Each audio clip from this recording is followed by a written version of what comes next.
आगे बता रहे हैं कि विज्ञान की प्रगति ने जहां हमें सुखद और आरामदायक जिंदगी दी है, वहीं इस प्रगति और सुख की अंधी दौड़ में हम नित्य प्रति कुछ ऐसे रसायनों का वायुमंडल में उत्सर्जन कर रहे हैं जो ओजोन परत को क्षति पहुंचा रहे हैं। वास्तव में बिल्कुल सही है कहा कि आज प्यारे बच्चों विज्ञान की जो प्रगति हुई है वो बहुत ही अच्छी हुई है, लेकिन अच्छी होने के साथ साथ इसके जो मतलब लाभ की बजाय क्या हो रहे हैं, हानि ज्यादा हो रही है।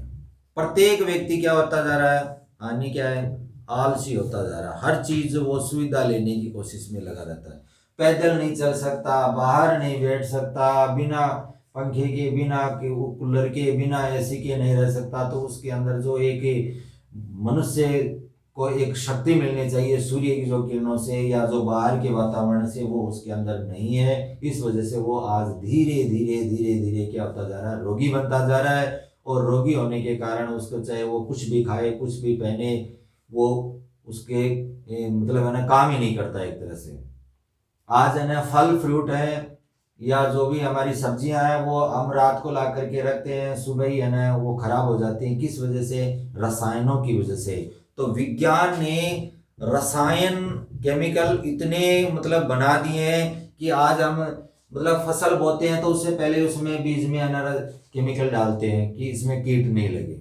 लेकिन वो ये नहीं जानते कि वो कीट तो उसके तो नहीं लगेगा, लेकिन उसके अंदर जो जीव, जो बीज के अंदर जो केमिकल डाल रहे हैं वो हमारे शरीर में भी जाएगा। अगर वो एक मतलब कीट को मार सकता है तो व्यक्ति की अंदर की जो क्षमता है, जो शक्ति है, उसके अंदर कैपेसिटी है, वो भी क्या कर रहा है, उसकी धीरे धीरे कम कर रहा है। तो इसलिए प्यारे बच्चों जहां तक हो सके ज्यादा से ज्यादा है एक मतलब बिना जो केमिकल वाली सब्जियां हैं अपने घरों के अंदर सब्जियां बोने की कोशिश करें। उसके अंदर जो गोबर की खाद होती है, केंचुए से बनी खाद होती है, वो डालिए और उससे बनी हुई जो हमारी जो फसल है या जो भी हमारी सब्जी हैं, जो भी हमारी और चीज उत्पन्न करते हैं, फल फ्रूट हैं, वो पैदा कीजिए घर में और उनको खाने की कोशिश कीजिए।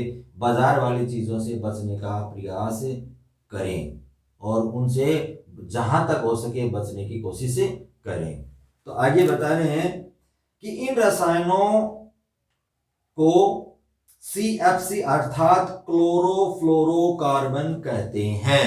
CFC क्लोरोफ्लोरोकार्बन, ये एक बहुत ही आम भाषा के अंदर हम ये कह सकते हैं कि इतनी नुकसानदायक चीज है जिसके बिना हम रह भी नहीं सकते और उसको अगर मतलब छोड़ना चाहिए तो छोड़ भी नहीं सकते और उसको ज्यादा से ज्यादा यूज करने की कोशिश में लगे रहते हैं। आज है फ्रिज है प्यारे बच्चों, हर घर के अंदर है, हर घर के अंदर है फ्रिज। और इसके बिना ना ज्यादा से ज्यादा मैंने देखा है 80% लोग है ना इसका यूज करते हैं। कोई मामूली 20% लोग हैं जो इसका प्रयोग नहीं करते। पानी पी रहे हैं तो फ्रिज वाला पी रहे हैं, खाना खा रहे हैं तो फ्रिज वाला खा रहे हैं, हर चीज। लेकिन इसके अंदर जो एक गैस भरी जाती है CFC, वो बहुत ही अपने वायुमंडल को कितना नुकसान पहुंचाती है इसके बारे में कोई सोच नहीं सकता। एक है AC, एयर कंडीशनर। आज है हर व्यक्ति ये चाहता है कि मेरे कमरे में ना वो क्या हो, AC लगी हुई हो। अब ये नहीं सोचता कि ये एक ऐसी है ना वो आपकी है ना कमरे को तो ठंडा कर देगी, लेकिन बाहर के वातावरण को कितना गर्म करेगी और कितना पृथ्वी को नुकसान पहुंचाएगी, ये कोई नहीं सोचता।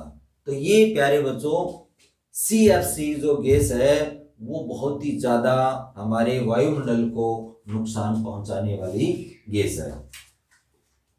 आगे बता रहे हैं इसके बारे में कि क्लोरोफ्लोरोकार्बन कहते हैं हमारे रेफ्रिजरेटरों और एयर कंडीशनरों में इनका उपयोग किया जा रहा है और इनसे इलेक्ट्रॉनिक कलपुर्जों की सफाई भी की जाती है। यानी इलेक्ट्रॉनिक्स जो होते हैं उसके पार्ट्स होते हैं उनकी सफाई भी CFC से की जाती है। तो कहने का मतलब यह है कि आज इसको बहुतायत मात्रा में इसको यूज किया जाता है, इसको प्रयोग में लाया जाता है। इसके अलावा आग बुझाने और दवाओं का तेज छिड़काव करने में भी इसका इनका अत्यधिक उपयोग करते हैं। यानी कि दवाओं का जो छिड़काव करते हैं या जो आग बुझाने वाला जो हमारा दमकल विभाग है वो भी इसके अंदर बहुत ज़्यादा, या सेविंग की जो क्रीम आती है उसके अंदर भी इसको, या कॉस्मेटिक जो सामान होते हैं सौंदर्य प्रसाधन जो सुंदरता बढ़ाने वाले, उसके अंदर भी इसको बहुत ज़्यादा से ज़्यादा इसको क्या किया जाता है, प्रयोग किया जाता है। और आज हर व्यक्ति है वो सुंदर दिखने के चक्कर में इन चीज़ों को बहुतायत मात्रा में प्रयोग करता है। आगे बता रहे हैं कि CFC रसायनों के कण पृथ्वी से ऊपर उठकर ओजोन परत तक पहुंच जाते हैं। अब ये प्रक्रिया और समझाऊंगा मैं आपको कि कैसे ये नुकसान पहुंचाती है और क्या करती है। देखिए, जैसे मान लो प्यारे बच्चों कि ये हमारी क्या है, पृथ्वी है, ठीक है। अब इसके अंदर क्या करती है, CFC रसायन जो कण हैं वो पृथ्वी के ऊपर तक पहुंच जाते हैं और ओजोन परत से नीचे वायुमंडल में कोई भी ऐसी गैस CFC को नष्ट नहीं कर पाती। यानी कि यहां से ऊपर उठ करके ये हमारे जो ओजोन परत है तक पहुंच जाती है। अब ओजोन परत तक पहुंचते पहुंचते यहां दो मंडल आ जाते हैं, एक क्षोभ मंडल आ जाता है और एक आता है इसके बाद में समताप मंडल। अब समताप मंडल और इसके बीच में इतनी गैस भरी हुई है, इतनी गैसें भरी हुई हैं, लेकिन कोई भी एक ऐसी गैस नहीं है जो CFC को नुकसान पहुंचाए, अर्थात इसको नष्ट कर दे। ऐसी हमारी पृथ्वी के वायुमंडल में ऐसे जो मंडल हैं उनके अंदर कोई भी ऐसी गैस नहीं है जो CFC को क्या कर दे, खत्म कर दे। समझ रहे बात को, ठीक है।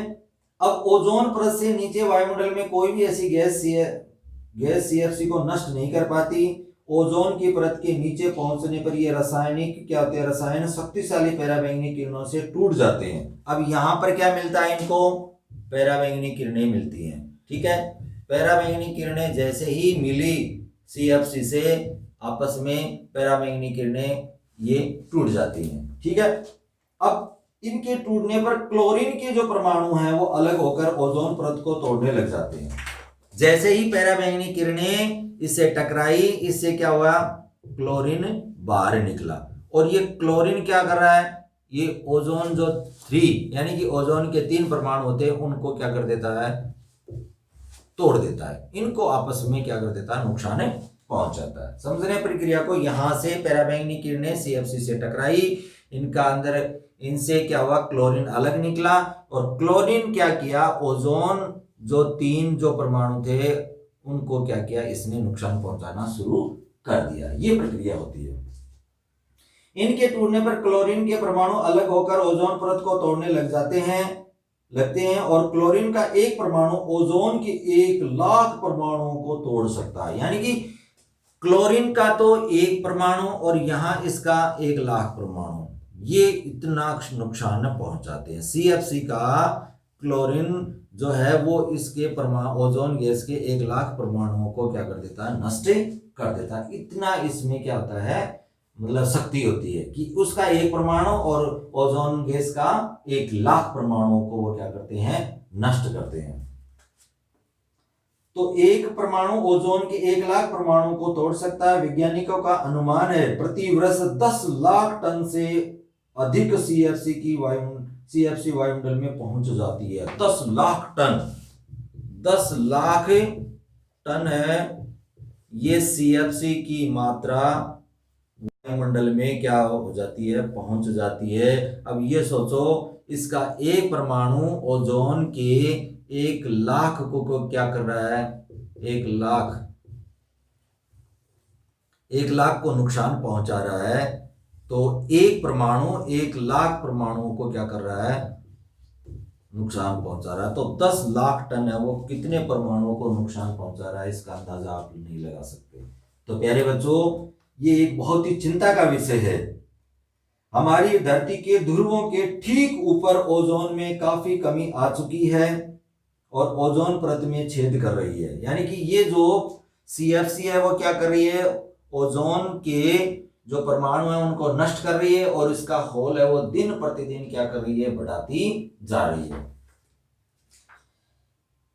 हमारी जो पृथ्वी है उसके ठीक ऊपर जो ध्रुव प्रदेश है, ऊपर यहाँ जो ये जो दो हैं, दक्षिण और उत्तर ध्रुव और दक्षिण ध्रुव है, इसकी बात कर रहे हैं, ध्रुव प्रदेश है ये, ठीक है। तो इनकी बात कर रहे हैं कि हमारी धरती के ध्रुवों के ठीक ऊपर ओजोन में काफी कमी आ चुकी है। दक्षिण ध्रुव पर अंटार्कटिका के पास में ओजोन परत में काफी बड़ा छेद हो चुका है। दक्षिण के अंदर अंटार्कटिका जो महासागर है उसके ऊपर यहाँ बहुत बड़ा एक छेद बन चुका है, जिसको हम आम भाषा में ब्लैक होल कहते हैं। इस छेद हो चुका है जो संपूर्ण विश्व के लिए एक अत्यंत चिंता का विषय, यानी कि एक पूरे विश्व के लिए, हमारी पृथ्वी के लिए कह सकते हैं, एक चिंता का विषय है, जो दिन प्रतिदिन क्या कर रहा है, हमें नुकसान पहुंचाने की कोशिश में लगा हुआ है।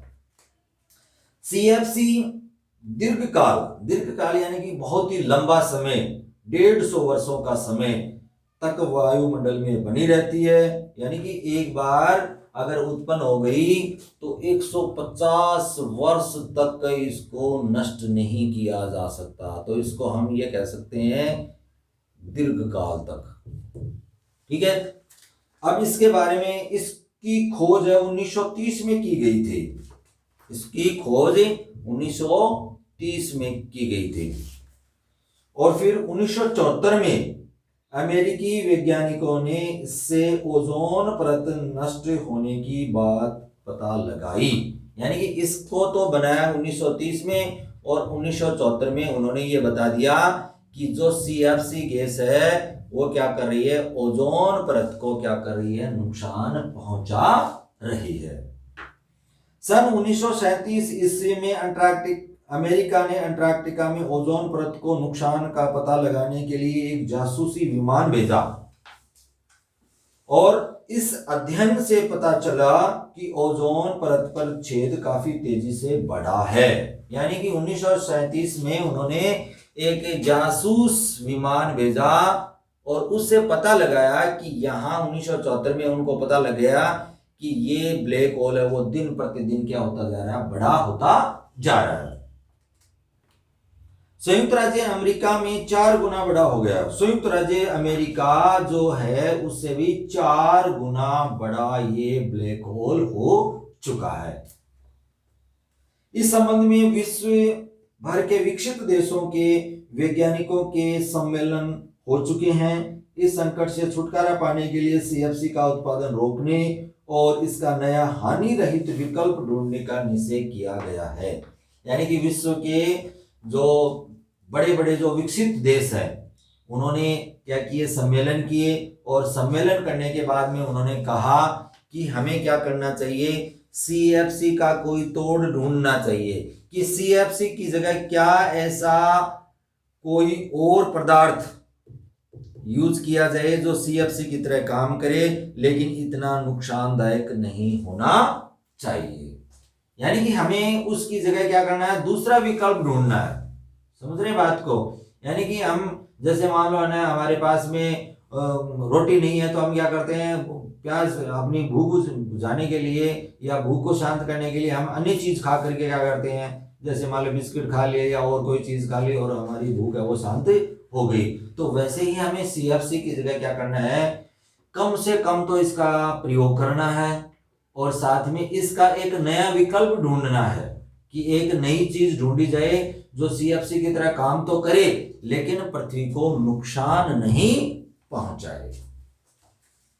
नेक्स्ट आगे बता रहे हैं कि ओजोन परत में छेद की समस्या की गंभीरता इसी बात से प्रकट होती है कि इस संबंध में अंतर्राष्ट्रीय स्तर पर कई पृथ्वी बचाओ आंदोलन सम्मिलित आयोजित किए जा चुके हैं। यानी कि पृथ्वी बचाओ आंदोलन या पृथ्वी बचाओ एक बहुत बड़ा सम्मेलन आए हर साल विकसित देशों और विकासशील देशों के द्वारा किए जाते हैं। जिसमें इस बात का मुद्दा रखा जाता है कि कैसे अपनी पृथ्वी को बचाया जा सके, कि उसके लिए कैसे प्रयास किए जाएं जिससे हमारी पृथ्वी को कम से कम नुकसान हो और हमारा जो जीवन है वो निरंतर क्या एक है ना, जो आज चल रहा है वो वैसा ही हमेशा चलता रहे। तो सम्मेलन के प्रतिभागियों कि पृथ्वी को हरा भरा और प्रदूषण रहित बनाने का संकल्प लिया है, यानी कि उन्होंने यहाँ ये निश्चय किया कि हमारी पृथ्वी को क्या करना है, हरा भरा बनाना है, ठीक है, और साथ में प्रदूषण रहित रखना है कि इसमें प्रदूषण कम से कम हो, ऐसे पदार्थों की, ऐसे हर चीज का, हर काम का प्रयास किया जाए कि हमारी पृथ्वी है वो हरी भरी रहे और प्रदूषण रहित रहे। साथ ही सीएफसी का उत्पादन और उपयोग शीघ्र अतिशीघ्र रोकने पर बल दिया गया है, यानी कि सीएफसी गैस को कम से कम प्रयोग किया जाए और इसको ज्यादा से ज्यादा रोकने की कोशिश शीघ्र अतिशीघ्र, यानी कि जितना ज्यादा जल्दी हो सके उतना ज्यादा संभव किया जाए।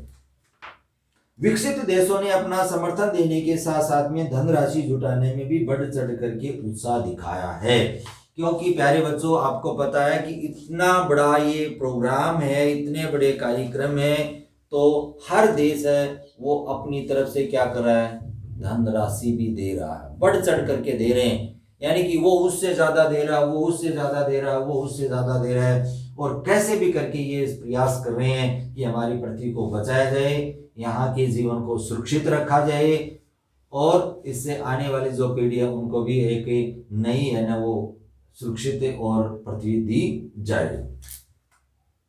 आशा है कि निकट भविष्य में सीएफसी का उत्पादन बंद करके इसका हानि रहित विकल्प खोज लिया जाएगा। वैज्ञानिकों ने ये एक आशा की है कि आने वाले भविष्य में, निकट जो हमारा भविष्य है, फ्यूचर है, उसके अंदर है ना हम इस सीएफसी का एक नया विकल्प ढूंढ लेंगे और हमारी पृथ्वी को क्या करेंगे, हरी भरी और प्रदूषण रहित रखेंगे।